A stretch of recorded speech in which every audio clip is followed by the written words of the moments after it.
Assalamualaikum warahmatullahi wabarakatuh. Para wargi kaum dangu netizen sadayana, urang patepang dangu deui dina acara dongeng Sunda di kanal Capruk Radionet. Pamugi kabar para wargi kaum dangu netizen sadayana sapapaosna aya dina kawilujengan, aya dina panang tayungan Allah Subhanahu wa taala. Sing marajeng ikhtiarna tina kanan oge anu tamina ku ayeuna sing sarehat sakulawargi sing ditebihkeun tina sasalad COVID-19 ku kituna sim kuring sejangiring ngemutan jagi kesehatan atanapi kebersihan panangan pangintennya sok rajin ngubah panangan, nganggo disinfektan gitunya. Segala rupina lah panginten gitu. Upamikeun rame-rame nganggo masker tong hilap supados tiasa ngirangan resiko sumebarna eta COVID-19. Tekendat sim kuring nganuhunkeun kana sakur pangrojong ti para wargi kaum dangu netizen sadayana anu parantos manco karena konten-kontena saterasna anu subscribe na anu ngabagikeun link na anu mencet tanda like na sareng rupi-rupi we nya utamina comment na gitu oge teu hilap kanggo anu nembe sumping mangga mugi-mugi konten-konten katampi supados aya notifikasi saperkawis konten anu nembe medal kantun diklik wae seratan subscribe anu aya di palih handap katuhun videona. Nah, anu eta. Para wargi kaum dangu netizen sadayana, carios anu nuju dipedar ieu teh nyaeta judulna Anak Titisan Iblis karangan Rudiansah. Anu dina carios kamari tos ngadugikeun kana kaayaan Sukmara anu nuju dikerem ku Ki Manggala nya. Tah kumaha carios salajengna supados teu nyangkolong teuing kana waktos. Hayu mangga urang lajengkeun.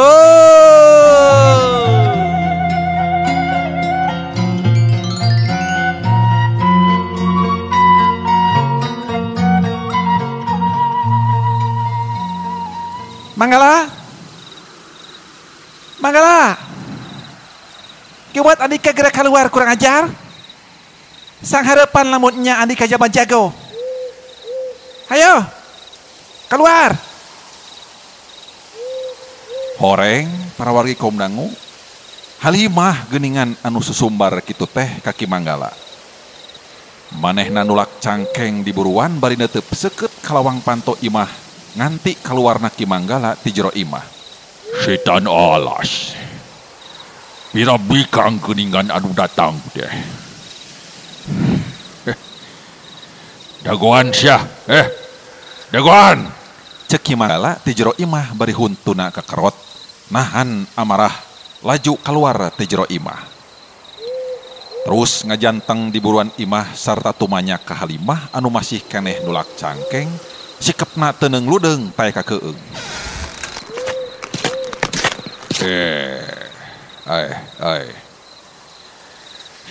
Lain teh cucungah teuing susumbar di tempat dewek. Hareeng ilaing teh Cek Ki Manggala nafsu jeung teu paduli hareupeunna teh sasatna mah tangtungan awewe. Sabab cek pikirna ieu awewe moal pati-pati datang ka dinya lamun seug teu barijeng dibeklan ku pangarati mah. Halimah kadenge seuri sinis pok nembalan. Kula datang ka dieu sabab aya maksud, Manggala. Kula arek ngala nyawa Andika.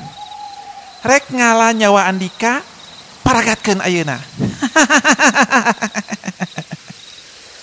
Cek halimah semoga hampas ngajadikeun Ki Manggala beuki nafsu. San. Goblok sia. Wah. Jalma burung sia wah. Ngaran sia teh habat wani cucungah kitu patut ka pantara aing.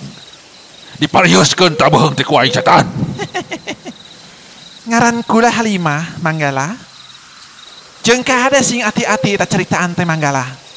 Anu aya Bahang maneh diparioskeun ku diri kula poa. Karena banget sika bubuk ranginang tes ya. Loba pamolas ya mah. Halimah hari tengah aja henteu saujratna nyebutkeun jan kadatangan manehna ka dinya teh arek nulungan ngabebaskeun si Sukmara anu keur ditawan ku Ki Manggala. Tapi manehna langsung nangtukeun sikep pikeun nangtang ijen ka Ki Manggala.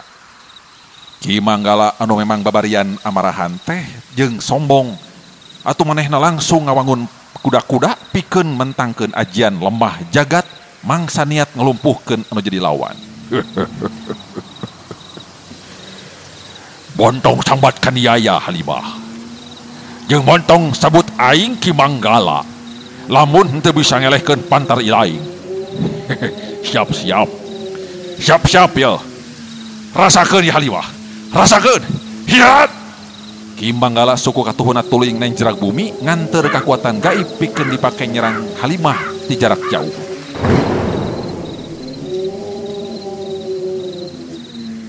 Sadar karena kaayaan Halimah oge henteu bisa cicingeun. Manehna gancang mentangkeun ajian sagarah api pikeun mapag kekuatan gaibna lawan anu memang sarua henteu bisa kaciri ku panon jalma biasa. Keur kitu gelebug angin peuting ngadadak ngagelebug tarik pisang ngaguruh minuhan eta patempatan.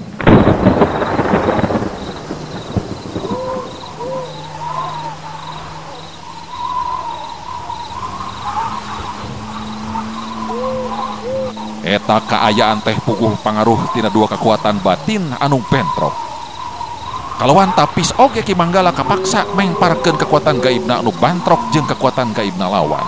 Sabab karasa ku Ki Manggala oge yen kekuatan tenaga batin lawan teh satata jeung kekuatan gaib manehna bedana ngan salapis ipis. Bus. Hiukus beledag. Batu gede anu meh segede gajah teh jol bencar sabada harita sabab katembra ku dua kekuatan anu bantrok bieu di sisi pakalangan.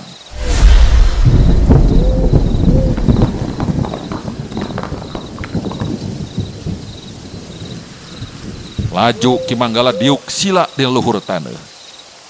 Dua leungeunna nyepengan kana indung dua suku duanana.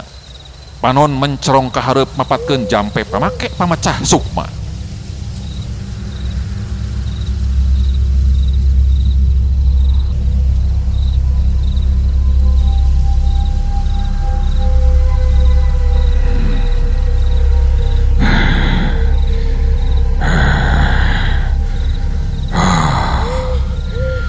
Baring Singdera Pragade ajiku pamecah sukma hancur lebur tubuhmu Singarade Halimah.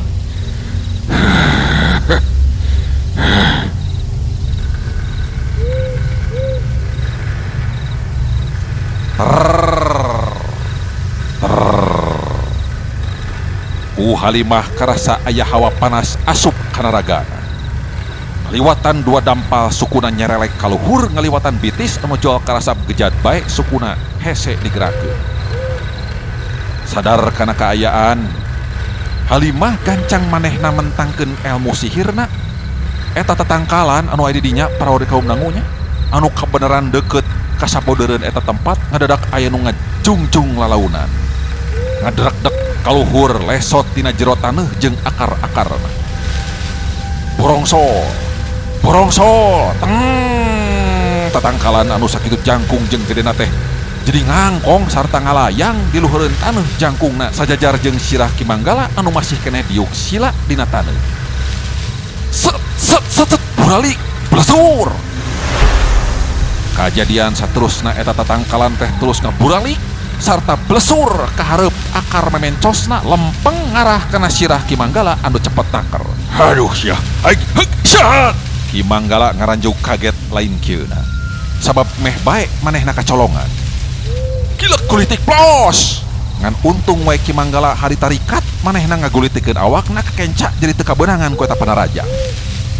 Nganajan sakitu wayahna eta imahna Ki Manggala bagian dapur kudu ancur kasabat ku eta tangkal kai anu terus nyangsang di sisi gawir.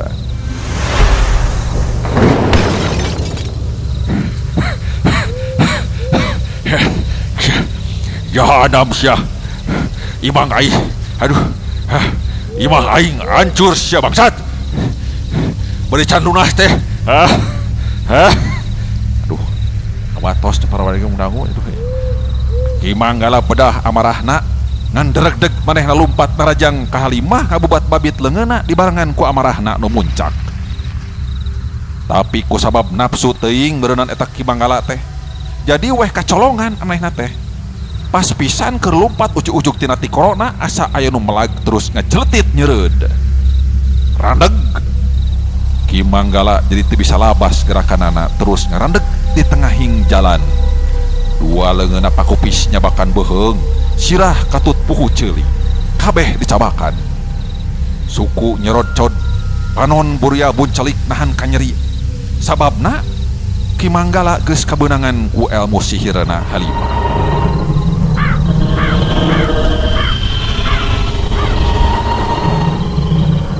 Keur kitu, tina liang irung Ki Manggala jeung liang ceulina tembong aya nu kaluar. Horeng orai kawat. Paslang jeung getih anu bijil kaluar semu kental beureum.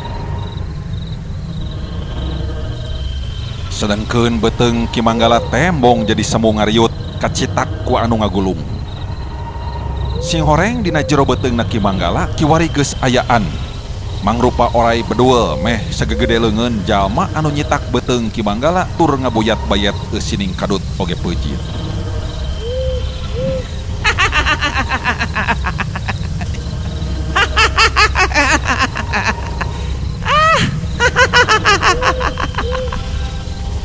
Halimah kadenge sering ngumbar kasukana.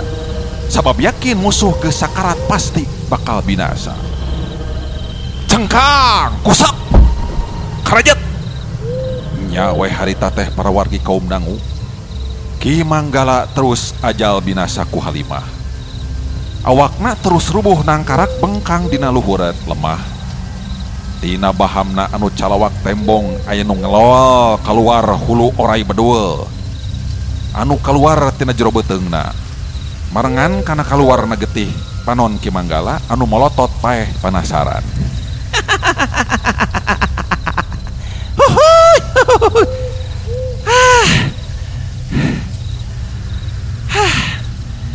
Teu maunya aing pak tapa dikubur tapi kabeheung.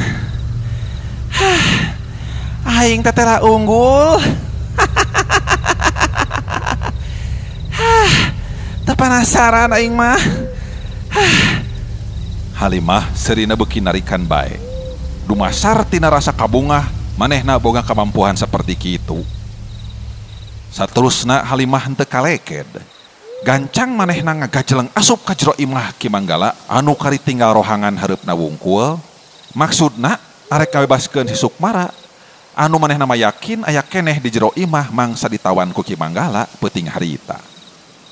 Bari kaayaan imahna Ki Manggala teh anu panggung, leutik tur nanggelang jauh jeung imah warga.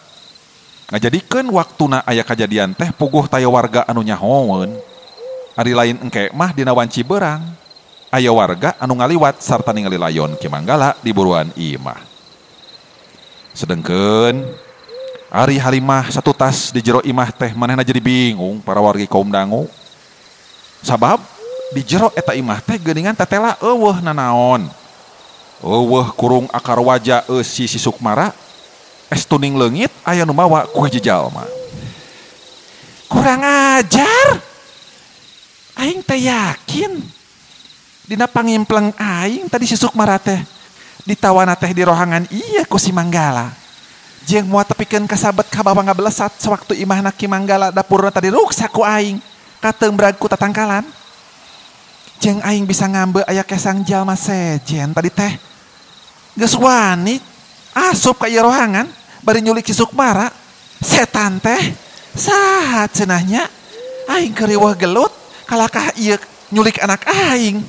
Mencari kesempatan dalam kesempitan ieu mah. Halimah anjlu pisan harita nafsu kapegung ka jalma anu geus wani nyulik si Sukmara di eta patempatan.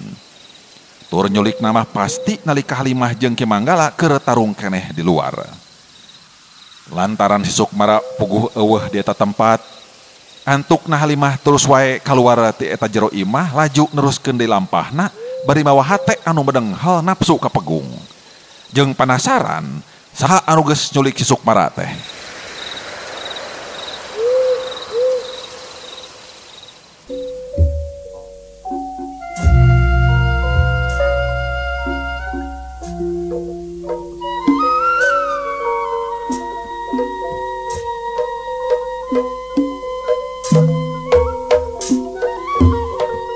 Ayeuna urang kocapkeun di tempat sejen para warga kaum dangu. Harita dina waktu bada subuh, Randi terus diajakan ngobrol ku Mama Kiai Sapi'i kalawan Daria. Randi kadenge tumanya. Assalamualaikum warahmatullahi wabarakatuh. Waalaikumsalam warahmatullahi wabarakatuh. Calik, Sep, calik. Mangga Mama. Sekedap. Dong didinya calikna. Mohon dia tak asal luhur teuing. Mohon. Nah calikna buat diluhureun bedug. Mohon ke sekedap bade lungsur heula. Aduh. Kumaha itu? Di dia panginten. Didinya. Sok. Dong jauh teuing atuh. Mangga. Ditukangeun bimbar mah teu kaciri ku amana. Di dieu caket ka dieu sok ka dieu. Mangga lepat teh wae. Sekap. Bade aya picarios naon manawi Mama. Cek Randi bari ajri. Mama Kiai Sapi'i katinggal anjeunna imut terus ngawalon. Ya Kasep, hidup teh wis waktune miang Kasep berangkat pikeun ngalakukeun tugas hidup mangsa ngabasmi kajahatan. Bahaya Kasep, lamun tuluy diantepkeun bae mah ieu kaayaan teh bahaya tenan, bahaya pisan. Saur Mama Kiai Sapi'i bari netep ka Randi anu ngeluk tungkul teu wani tanggah. Sokomo bari jeung malas teteupan mah asa lain dina tempatna. Duh Mama. Ning jisim abdi teh teu acan tamat nambihan pangaburuh oge ti diri salira teh Mama. Janten naon atuh anu kedah diandalkeun Mama? Jisim abdi upami kedah mayunan kakuatan jahat teh abot rupina Mama. Jisim abdi palalaur inggis henteu kiat mayunanana Mama. Cek Randi. Ya Kasep, teu meunang kitu. Ulah sok ngarendahkeun diri sorangan teu teh pamali. Sabab pangna Mama ngajurungan hidup miang oge. Ayeuna hidup teh puguh geus cukup dibere bekel ilmu ti Mama. Nyaeta sholawat anu ku Mama dibikeun ka hidup teh ulah dianggap remeh. Ulah komo dianggap sangu mah. Maksudna kumaha Mama? Nya ieu mah ai remeh mapan sangu saeutik naretelan kitu. Dianggap sangu oge teu meunang. Asa kira ngartos Mama. Eta ilmu teh kudu dianggap ilmu, ulah dianggap sangu atawa remeh. Iskan tenan henteu Mama. Teu aya embutan ka dinya. Syukur gitu maksud teh syukur. Sabab eta sholawat anu ku Mama dibikeun ka hidup. Insyaallah estu ngandung 1000 kekuatan anu taya tandinganana Kasep. Saperti anu ku Ama pernah ditepikeun yen sholawat teh jamakna tina sholat anu artina bisa jadi doa, kaberkahan, kamuliaan, kasajahteraan, jeung ibadah. Jadi dina istilahna sholawat bentuk doa jeung pujian pikeun Rasulullah Muhammad sallallahu alaihi wasallam nu jadi ibadah ka Allah subhanahu wa ta'ala. Dina salah sawios surah Al-Quran Al-Ahzab ayat kalima genep. Saestu-estuna Allah wae anu murbeng alam eta teh sholawat ka Nabi. Dina arti lain cek pipikiran jalma-jalma anu sok negatif kitu tah. Majarkeun teh Gusti Allah teh geuningan sholawat ka Nabi miraku cina lain kitu. Eta teh sacara tafsirna saking penting-pentingna sholawat teh. Parentah anu dikiaskeun anu disebutkeun bahwa Allah oge sholawat ka Kanjeng Rasul. Padahal saestuna hakikatna mah ari Allah mah maha segala rupana. Tah ari ku sholawat artina hidup bisa nyungkeun pitulung sareng karidoan di Allah Subhanahu wa ta'ala. Ari geus turun pitulung, ari geus turun karidoanana mantena, geus eueuh anu bisa nolak. Geus moal aya anu bisa deui ngahalang-halang. Ari geus ridho mah Gusti Allah ka hidup kasep. Ari geus nyingrai mah lalangse antara hidup jeung mantena naon wae oge. Bisa kun payakun. Ayeuna saukur sihir kitu, sihir ilmu manusia komo jolna anu ti setan iblis kitu eueuh nanaonan dihareupeun Gusti Allah Subhanahu wa ta'ala. Eueuh sakedet netra eta mah bisa leungit. Jiga nu enteng. Tapi mundel pisan ari sholawat teh kasep. Eta ku ama diingatan ayeuna. Mohon mama. Mohon ayeuna mah emut mama. Hapunten abdi teh mama nembe teh jisim abdi hilap. Hilap kana wajangan mama anu nembe teh. Sok aya joro-joi wae kasieun kitu tah. Ulah. Ari boga kasieun mah eta teh geus jadi fitrah urang kabeh ge dibere kasieunan. Kasieunan kumang rupa-rupa anu beda-beda. Aya jelema anu dibere kakayaan, dibere kekuatan di hiji sisi kalakah geuningan sieun ku beurit. Ukur ku beurit sieun geuning. Oh mohon. Aya anu sieun aku darkness kitu teh. Naon ama dak Ya darkness kegelapan gitu.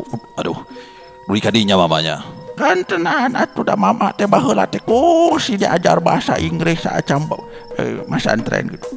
Terus aya deui anu sieun nya ku kamiskinan. Saseueurna pangiteun eta mah. Nya maklum ninggang di manusia. Aya anu sieun ku panyakit. Tah leres eta mah. Eta oge tah seueur pisan nu kitu. Nya wukuh da ama ge mung ai gering mah. Tah pan anu kitu teh jelema mah dibere diancikan kasieun. Nya. Jadi eta mah jain jadi alasan pikeun kasep. Pikeun ngarendahkeun diri, nepikeun ka sieun yang hareupan ngabasmi kajahatan. Sagala rupa ge eueuh nu sampurna. Pasti aya titik lemahna. Sabab anu sampurna mah angin ti rokok atuh. Sok ka mana wae. Anu sampurna mah iwalti Gusti Allah Subhanahu wa ta'ala. Mohon laras. Wah, ieu teh masantren teh nyerep teu ilmu ama teh atuh asep. Nya laras. Leres ama abdi hilap. Tah kitu. Kudu gede hate nanaon teh. Ulah sok kumeok memeh dipacok. Mihuni ayam kabiri. Mopo memeh nanggung. Tong jingga ama baheula. kungsi mama oge baheula mopo memeh nanggung Kumaha cobi cariosna mama. baheula mama teh kungsi dagang peuyeum. Ari dagang peuyeum na teh ditanggung di daerah kidul nanjak ti soreang kudu ka Ciwidey pananjak eta teh. Laras pisan mama. Terus kumaha cariosna mama. Tah nalika manggihan tanjakan mama teh geus mopo memeh nanggung. Atuh mama teh kirang semangat kumaha. Lain mules kaburu mules mama teh gara-gara si ambu ya mere dahar. Ih, ari kitu mah sanes berarti jinga pribasa atuh eta mah. Nya kitu masa teh ari di nu paribasa mah dina sehat kudu nanggung kudu nanjak kudu na kuat kalaka geus mopoh ku hadoream tak kitu maksudna. Nah eta mah leres mohon. Maksud mama ge kadinya gitu. Tah jadi ayeuna majuk didungakeun pisan ku mama. Cing salamet tur kabeh jalma jahat teh beunang ditumpes ku hidup. Mama sih yakin hidup pasti bakal bisa nyepeng amanah katu temu ti mama. Dina poe ye pisan hidup kudu gancang bulang kalembur hidup kasep. Mohon. Mangga mama. Nanging saacana simkuring ain mios ya. Simkuring badina da dihapunten heula nya ka salira mama. Wireh salami 3 sasih simkuring aya di dieu.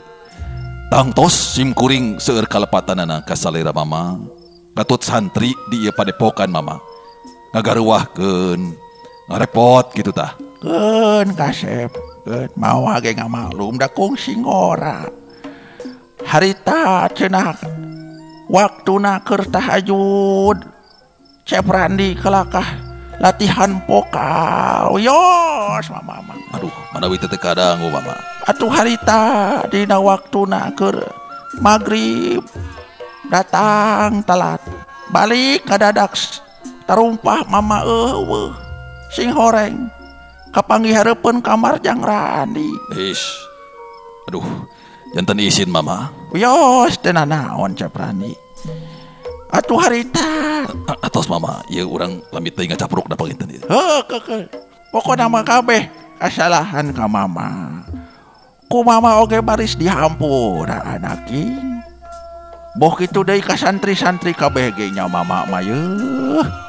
Lautan hampura bakal diamanatkeun sangkan antara urang sakabeh kudu silih hampuraan bisi aya kasalahan anu teu kahaja dilakukeun ku urang nya nu tadi teh balik deui urang mah eueuh nu sampurna. Tah ayeuna maju kasep sing yakin hidup mah mulya kasep cik. Mohon. Hatur nuhun mama. Ayeuna simkuring sejamiang mama. Bu Haji. Hapunten abdi Bu Haji. Bu Haji. Geus tong ditanya teuing. Keur sare eta mah jiga diuk oge si ambu mah kitu. Geus kolot sare wae. Oh, mohon atuh. Assalamualaikum warahmatullahi wabarakatuh mama. Waalaikumsalam warahmatullahi wabarakatuh. Saenggeus pamitan ka Mama Kiai Sapi'i katut ka Ibu Hajah Sapi'i anu teu poho merpepeling jung Randi kalawan lengkah anu pasti laju muru kana mobil umum pikeun balik ka lemburna nyaeta ka Cikelet.